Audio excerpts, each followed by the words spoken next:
Alô galera, Vasco Análise aqui, Marcelo falando. Separei alguns temas aí e misturei, né? O jogo em si, propriamente dito, CSA 0, Vasco 0, e a coletiva do Diniz, né? Pequena, 11 minutos e tal. Bom, ele fala lá o seguinte, né? Olha, o Cruzeiro empatou em casa com o CRB e tal. Também não é um time de primeira divisão, não é de segunda divisão. O Bahia também, em casa lá, ganhou apertado do Bahia e tal. Obviamente ele viu o resultado, não deu tempo dele analisar o jogo e falar sobre o jogo do Bahia. Ele viu o resultado, falou assim, ó, vou jogar isso lá junto com o do Cruzeiro para justificar lá o empate do Vasco junto com o CSA, né? Não dá para você aceitar, por mais que você argumente, que um time de Série A com uma folha de 16 milhões, uns dizem que é 18 milhões, empatar jogando na casa do CSA. Não tem condições, né? Não tem argumento para isso. E o técnico do CSA acabou de ser colocado lá no cargo. O Diniz não, já está um bom tempo aí, né? Ele não está dando soluções para o time. Eu lembro dele falar que ia analisar a base, Garré como jogava e tal, e ontem a gente viu mais uma vez, no primeiro tempo, um time sem qualquer criação por dentro. O Nuno não é um meia de ligação, né? Já falei aqui, é um meia atacante, não é ponta também, e joga pela esquerda, como o Paê jogava também, se escondendo lá na esquerda, né? Preparo físico péssimo, joga até os 30 minutos, 35 minutos do primeiro tempo, depois morre, e é mantido em campo porque não tem outro para colocar no lugar. Ryan também ontem, mortinho, sumido, o narrador não falava o nome do Ryan, e o Diniz falou isso na coletiva, né? Que ele apaga um pouco mais, quando ele joga do lado do Diniz, o Diniz grita, bota ele no jogo, quando ele joga do outro lado não tem como fazer isso. Até deveria, né? Manda recado para alguém do campo vai lá e fala com o Ryan, bora, vamos jogar. O Diniz está mandando você jogar, então não concordo muito com isso não, né? Daria para fazer o Ryan deixar de ser aquele jogador vagalume, né? Então a gente vê aí, tá vendo um Vasco sem criação, mais uma vez sem criação por dentro, e no antigo jogo, né? Tanto pela direita como pela esquerda, criação de jogadas por ali, até haver o chuveirinho procurando o Verratti. E não tem outra jogada. O Vasco não apresenta outra coisa a não ser, pela direita e pela esquerda, chuveirinhos na área para o Verratti. Em dado momento, comentei com um amigo vendo o jogo. Se esse esquema do Vasco é só isso, não tem outro, por que ele tirou o David e não colocou o David para ficar dentro da área dividindo a marcação com o Verratti? Em dado momento, ele tira o David, né? E se o Vasco continua no chuveiro, colocasse um jogador lá com mais chances de dividir a marcação com o Verratti, tentar fazer o gol também, já que o Vasco só tinha o chuveiro. Mas não, ele optou por tirar o David, e no São Paulo, algumas vezes, o David jogou como centroavante, né? Ou falso 9, como ele mencionou na coletiva, né? Foi perguntado lá, e o Verratti não vem fazendo gols, vai tirar, vai manter? Não, a prioridade é manter o Verratti, para que a gente possa ter o Verratti novamente fazendo gols, e talvez, caso seja necessário, jogar com falso 9. Era o caso aí, de talvez tentar o David, né? Nuno na esquerda, já falei, se escondendo, Ryan idem, né? E você verifica o seguinte, fica patente que o Vasco não tem a criação por dentro, mesmo depois que o Coutinho entrou, ou ele vem jogar atrás dos nossos volantes, né?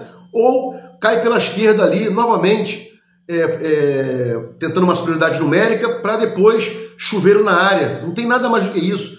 O Vasco é um time facilmente marcável, né? E essa questão de que o Vasco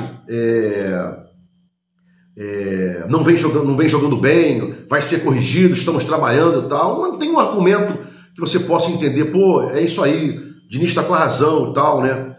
E o Vasco ontem, né, jogando com uma saída de 3 zagueiros, né? João Vitor para a direita, Hugo Moura centralizado, na esquerda o Maurício Lemos, Piton e Paulo Henrique Piton de alas, né?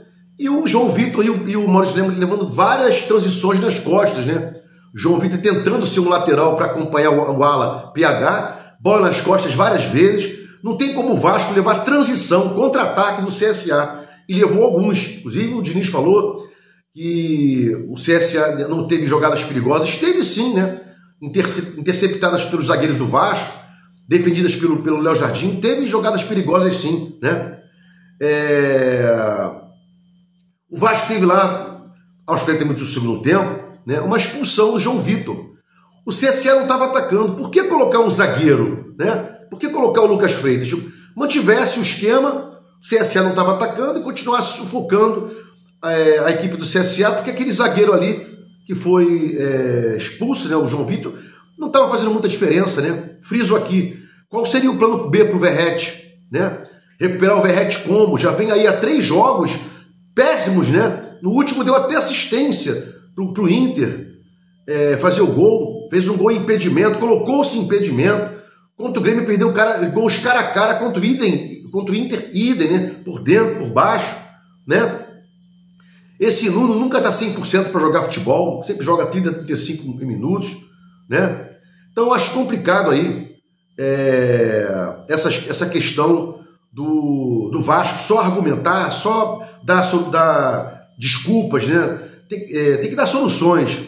Perguntado ao Diniz o que ele tinha achado lá pelo lance do Léo Jardim, eu tenho visto alguns caras covardemente dizerem: ó, Léo Jardim não estava tão mal assim, jogou hoje com o CSA, a lesão foi no sábado, domingo, segunda e terça e quarta, né? 4 dias de recuperação para jogar, né? Que é o esforço, tem a contusão, pula, bate no chão, reflete na costela e mais.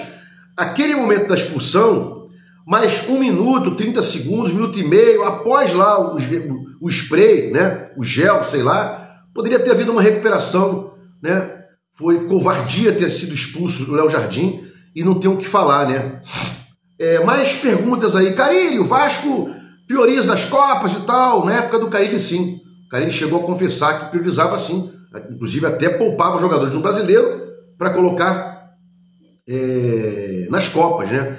Perguntado até pelo Lineker Beyond lá, e o Diniz não entendeu muito bem a pergunta dele. O que o repórter quis perguntar? Diniz, não é o momento agora de priorizar o brasileiro pela pontuação? E o Diniz não respondeu a pergunta, o que a pergunta deveria ter sido respondida, como, porque a pergunta foi no sentido: olha, não é para priorizar agora que a gente está mal no brasileiro, esquecer Copa, porque nós temos 15 pontos na zona de rebaixamento, a 1 ponto, com a mesma pontuação fora, por critérios de desempate.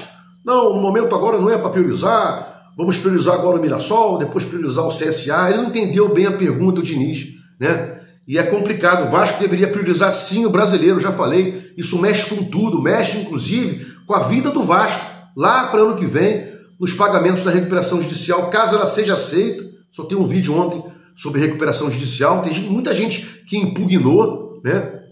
Salgado e etc, né? Então é complicado a gente pensar em não priorizar o brasileiro, né? Perguntado sobre o João Vitor, ele foi coerente. Eu também achei que era para amarelo.